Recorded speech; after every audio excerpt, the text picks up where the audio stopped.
নমস্কার প্রিয় দর্শক বন্ধু, জীবন জিজ্ঞাসা অ্যাস্ট্রো সলিউশন চ্যানেলে আপনাদের সকলকে স্বাগত। বন্ধু, আমি সুব্রত সরকার। আজকে আমি আমার একজন প্রিয় দর্শক বন্ধু সাবস্ক্রাইবার ওনার জন্মকুষ্টি ফ্রিতে আমি অ্যাডভাইস করব। তো বন্ধুরা, আপনাদের কাছে রিকোয়েস্ট, আপনারা যারা যারা ফ্রিতে জন্মকুষ্টি বিচার করাতে চান অবশ্যই কমেন্টে ডেট অফ বার্থ, টাইম, প্লেসটি এবং আপনার প্রিয় নামটি লিখুন। তো বন্ধু, সবার আগে আমি ওনার নাম, ডেট অফ বার্থ, টাইম, প্লেসটি নিয়ে নেব। তো কমেন্ট বক্সে আমি দেখলাম সৌমালি নাথ 1/8/1990, জন্ম সময় রাত্রির 11টা 15 মিনিট, জন্মস্থান ত্রিপুরা ধর্মনগর। তো ওনার আমি ডেট অফ বার্থ, টাইম, প্লেসটি নিয়ে অ্যাস্ট্রোসেস সফটওয়্যার দিয়ে ওনার জন্মকুষ্ঠিটা আমি বের করে নেব।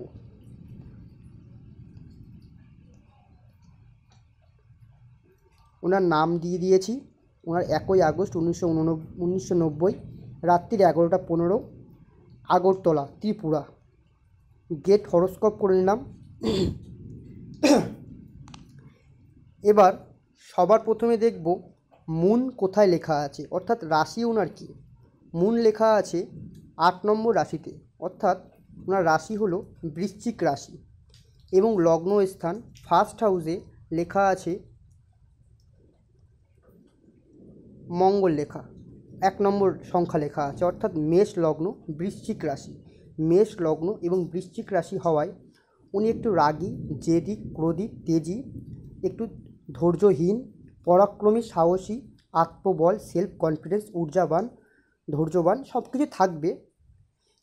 উনি একজন একটু তেজি, ক্রোধী একটু হবে, চঞ্চল মানসিকতা ওনার হবে, হঠকারী সিদ্ধান্ত এগুলোর মধ্যে প্রবল দেখা যায়। লগ্নস্থানে মঙ্গল সক্ষেত্র থাকায়, লগ্নপতি লগ্নস্থানে সক্ষেত্র থাকায়, অর্থাৎ সমাজের বুকে উনি একজন প্রতিষ্ঠিত সম্মানীয় রাজযোগ ব্যক্তি হবেন। কেননা মঙ্গল ফার্স্ট হাউসে রুচক নামক মহাপঞ্চপুরুষ রাজযোগ নিয়ে বসে আছে। অর্থাৎ ওনার লগ্নপতির দৃষ্টি পড়ছে এখান থেকে 4 নম্বর ঘরে, 7 নম্বর ঘরে এবং 8 নম্বর ঘরে, অর্থাৎ মুনের উপরে। লগ্নপতির দৃষ্টি যখন চতুর্থ স্থানে পড়ে, বাড়ি, গাড়ি, জমি জায়গা, মাতৃসুখ, ভবনসুখ প্রভূত খুব ভালো হয়।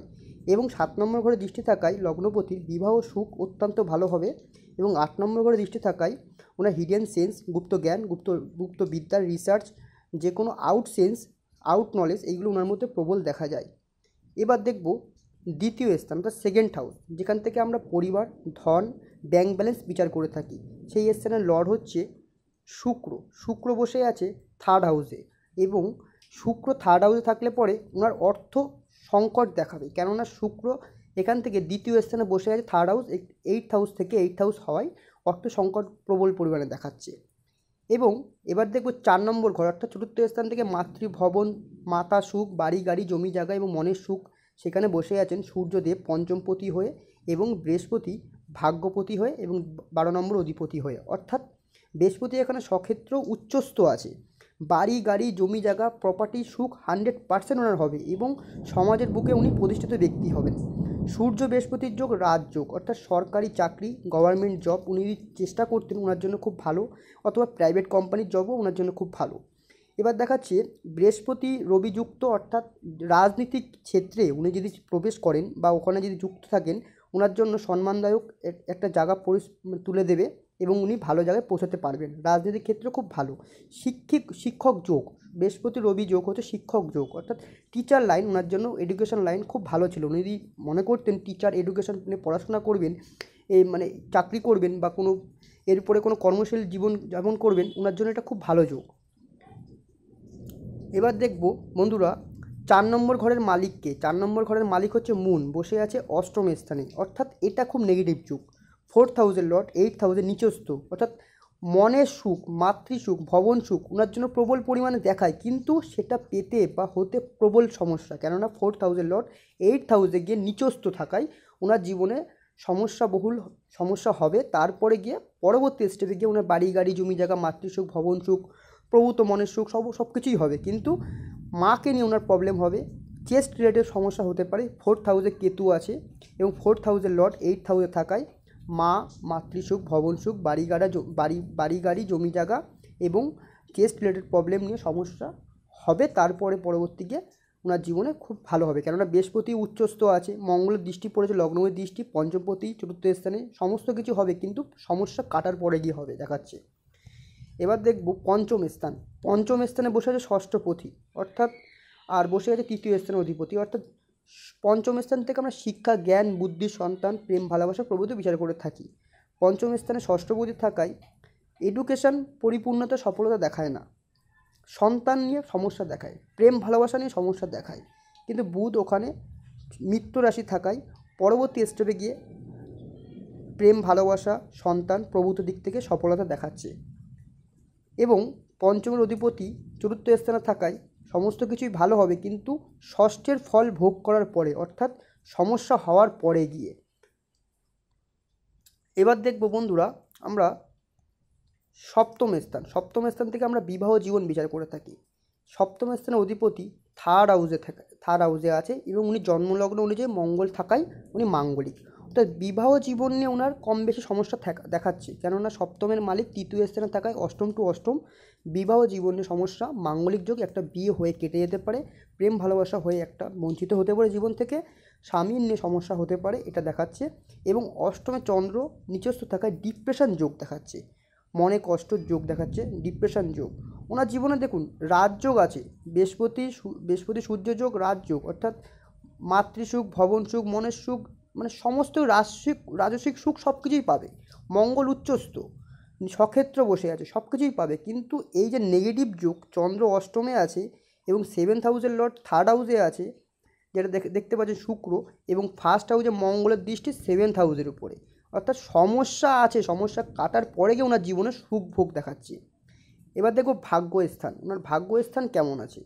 ভাগ্যস্থানে দেখতে পাচ্ছি শনিদেব বসে আছেন বর্গ উত্তম হয়ে, শনি দশমপতি এবং একাদশপতিকে, মানে অর্থাৎ ধর্ম কর্মাদি রাজযোগ। উনি যদি কোনো জব বিজনেস করে ওনার জন্য খুব ফেভারেবল, কেননা ওনার ইনকাম এবং কর্ম ভাগ্যের সাথে যুক্ত, অর্থাৎ ভাগ্যের দ্বারা ইনকাম কর্মের যোগ প্রবল, মহা ধনবান যোগ আছে, এটা হবেই হবে সমস্যা হওয়ার কাটার পরেই, কেন দশাটা ওনার শুক্রের দশা, শুক্র দশা চলছে, এই রানিং 20 বছর ধরে চলছে, এই 20 বছর ধরে ওনার জীবনে কম বেশি উঠাপড়া নামা আছে। এবার দেখব যে দশাটা ওনার কি চলছে। দশাটা ওনার চলছে শুক্রের দশা, শুক্র সাথে চলছে এখন শনি, দেখুন ভালো করে, শনি চলছে শুক্রের সাথে, তারপরে আসছে বুধ আর হচ্ছে কেতু, অর্থাৎ ওনার জন্মকুষ্টি অনুযায়ী শুক্র ওনার সপ্তমপতি এবং দ্বিতীয়পতি বসে আছে তৃতীয় স্থানে, সপ্তমপতি তৃতীয় স্থানে, শনি ওনার জন্য দশমপতি, একাদশপতি, শনি শুক্রের উপরে শনির দৃষ্টি, বিবাহিত জীবনে ওনার সমস্যা আছে, এটা ওনার সাবধান, আগামী এই শুক্র দশা পর্যন্ত ওনার সাবধান থাকতে হবে। তারপরে আসবে রবির দশা। রবি বসে 4 নম্বর ঘরে, বৃহস্পতি যুক্ত। আমি যে রাজযোগগুলো বলেছি সমস্ত দিক ভালো ওনার, যে বাদবাকিগুলো বলেছি সমস্যা কাটার পরে গিয়ে, যে রাজযোগগুলো সুখ, মাতৃসুখ, ভবন সুখ, বাহন সুখ, রাজনীতি ক্ষেত্রে, চাকরি ক্ষেত্রে, ব্যবসা ক্ষেত্রে, আত্মবল, কনফিডেন্স, সমাজের মধ্যে সম্মান, সমস্ত কিছু ওনার ভালো হবে। কিন্তু সেটা রবির দশায় গিয়ে, আগমন রবির দশা ওনার জন্য খুব ফেভারেবল, খুব শুভ সময় আসছে, উনি একটু ধৈর্য রেখে এগোতে পারলে পরে ওনার জীবন খুব সুন্দর। কিন্তু বর্তমান দশা শুক্রের দশা, শুক্র সপ্তমপতি তৃতীয় স্থানে, দ্বিতীয়পতি তৃতীয় স্থানে, পরিবার নিয়ে এবং স্বামীর স্থান নিয়ে ওনার সমস্যা, শুক্রের উপরে শনির দৃষ্টি সমস্যা, মঙ্গলের দৃষ্টি সপ্তম স্থানের উপরে, বিবাহিত, প্রেম ভালোবাসা নিয়ে সাবধান, সন্তান নিয়ে সমস্যা, প্রেম ভালোবাসার সমস্যা, এইগুলো এখন বর্তমানে লেগে থাকবে। এরপরে রবির দশা আসছে, রবি অত্যন্ত ভালো আছে, 4 নম্বর ঘরে বসে আছে, বৃহস্পতি যুক্ত রবি, খুবই ভালো যোগ, এই যোগে ওনার জীবনে সমস্ত কিছু আশা ইচ্ছা পূর্ণ হবে এবং মহাসুখী উনি হবেন। তো বন্ধুরা এই ছিল আজকের ভিডিও। যারা ভিডিওটি দেখছেন আপনাদের কাছে রিকোয়েস্ট, আপনি যদি আপনার জন্মগোষ্ঠী ফ্রিতে অ্যাডভাইস করাতে চান তো অবশ্যই কমেন্টে আপনার ডেট অফ বার্থ, টাইম, প্লেসটি লিখুন, আমি ফ্রিতে অ্যাডভাইস করে দেবো। এখানে কোনো টাকা পয়সার কোনো বিষয় নেই, আমি মানুষের উপকার করতে চাই। তো বন্ধুরা ভালো থাকবেন, ধন্যবাদ।